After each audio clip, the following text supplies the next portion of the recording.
Привет, друзья! Сегодня я расскажу о настройках, фишках, дополнительных функциях или советах доты, можете назвать как хотите, которые почти никто не использует на всех рейтингах. Я уверен, что о них знает меньше 10% людей, поэтому, чтобы вы улучшили свою игру, обязательно посмотрите ролик полностью. И давайте договоримся, если хотя бы 2 пункта вы не знаете, то с вас лайк. Также, как автор, я хочу прорекламировать свой телеграм-канал, там я создаю комьюнити, где каждый сможет узнать что-то новое для себя в доте. Я выкладываю все метовые и новые сборки, фишки, свой конфиг, поэтому давайте расширять наше комьюнити и становиться лучше. Сможем ли мы добить 2000 подписчиков, зависит только от вас. Надеюсь, что сможем. Ну что же, а я больше не смею вас задерживать, поехали. Первая фишка, о которой я давно хотел рассказать, это таймер в доте. Зачастую нам приходится держать в голове тайминги скиллов, возрождение Рошана, а некоторые вообще записывают кулдаун глифа и байбека врага. Но держать все это в голове или писать в чат тайминг Рошана неудобно. Лучше всего обратиться к такой встроенной в Steam функции, как таймер. Чтобы его открыть, нажимаем Shift-Tab, появляется оверлей, находим кнопку таймер,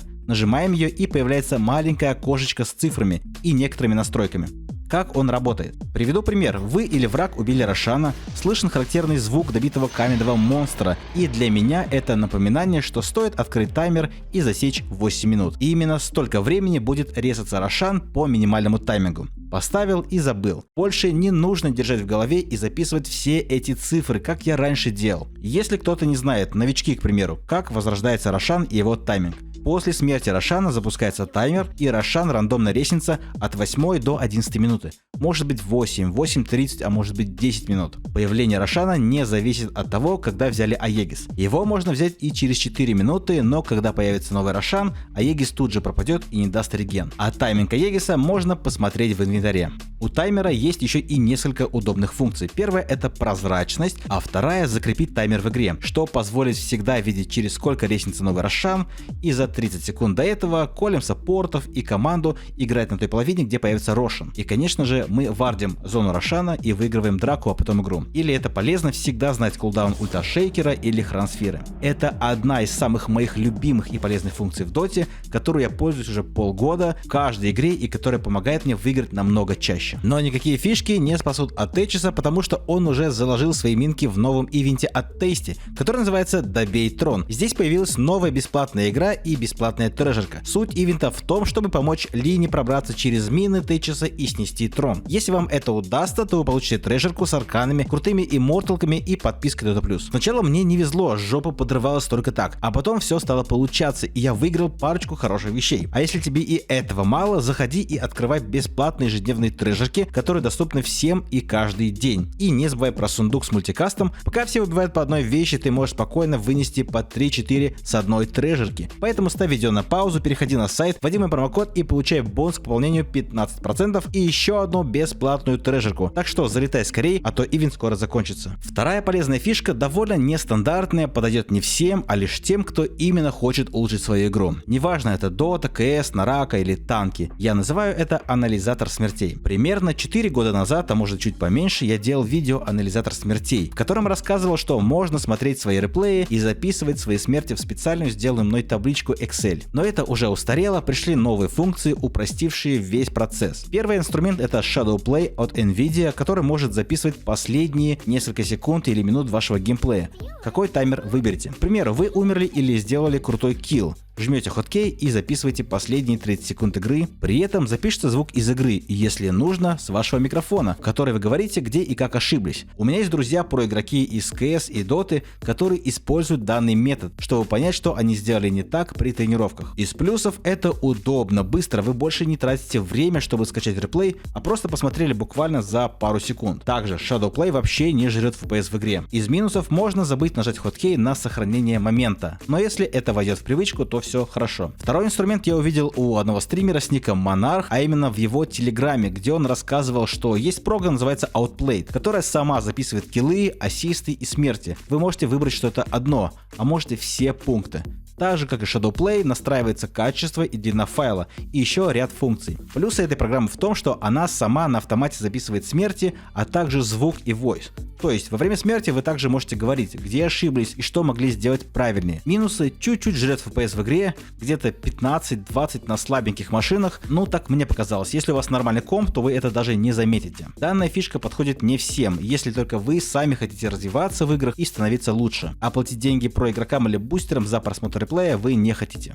Третья фишка пришла к нам с новым патчем, а именно из лаборатории Доты. Помните, в Valve ввели клавиши-модификаторы, которые позволяли выделить в таргет именно тех юнитов, которые вы сами захотите. Большинство игроков вообще не понимало, зачем нужна эта фишка. К примеру, вот есть наш враг и тиммейт.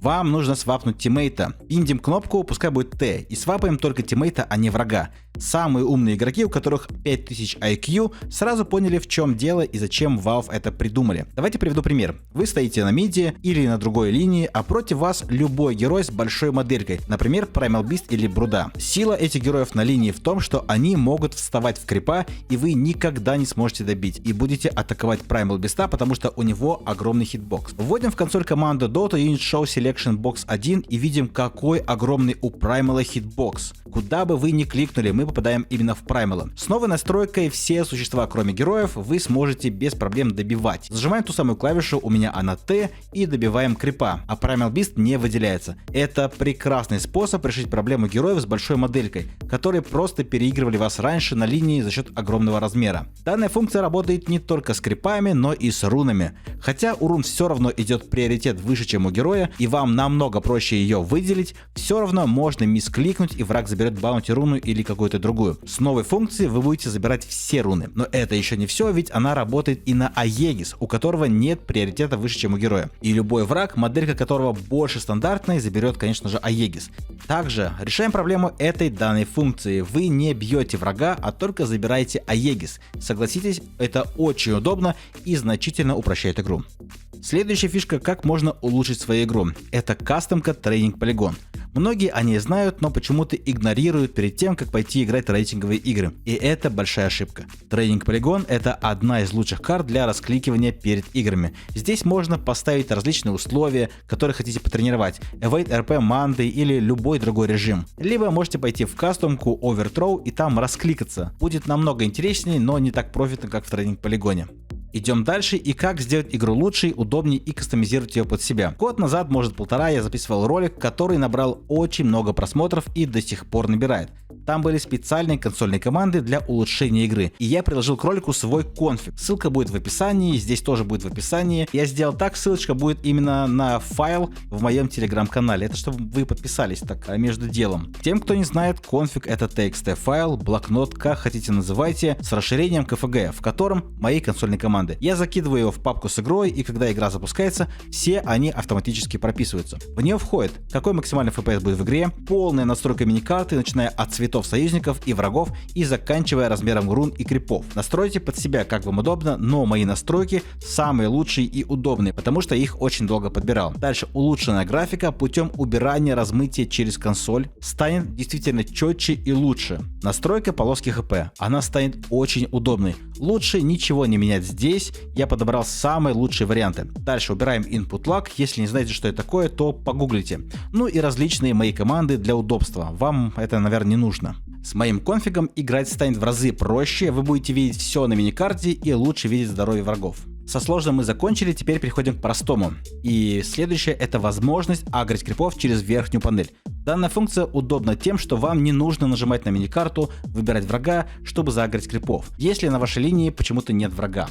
Вы больше не будете терять время, пропускать крипов и просто сбивать свой фокус. Если врага видно на миникарте, то нажимаем на верхнюю панель через кнопку А, и крипы агрятся. Удобно и сильно экономит время. Дальше. Для меня стал большим удивлением тот факт, что некоторые люди не знают, что в доте есть скролл-бар для киллфида. Прошла драка, были сделаны киллы, кто-то сделал байбек, и чтобы узнать, что произошло, сколько денег кому дало, то смотрим в киллфиде. Проматываем вверх и смотрим, кто сделал байбек, и говорим команде. Потому что в драке не всегда успеешь посмотреть, кто сделал бай, а потом еще это и запомнить. Теперь по поводу глифа. Бывают моменты в игре, когда какой-то козел нажал глиф, никто не сознается и вы проигрываете игру. Чтобы внести ясность и справедливость, есть специальный сервис, который показывает, кто нажал глиф и на какой минуте. После чего никакой козлина уже от вас не отвертится. Это создано для тех, для пытливых умов, кто хочет добиться того и узнать, кто же прожал глиф и проиграл игру. Просто вставляйте туда ID игры и готово. Ну что ж, дорогие друзья, на этом все. Спасибо большое, что досмотрели этот ролик до конца. Ссылку на мой конфиг ищите в описании. Я этот файл прикрепил у себя в телеграм-канале. Заходите, подписывайтесь. Канал очень полезный для всех. На этом у меня все. У микрофона был Свит. Всем пока. В глазах моих печаль прошло, не мечтай, знаю, любишь ты, и тебя мне не жаль, раз не видишь по глазам,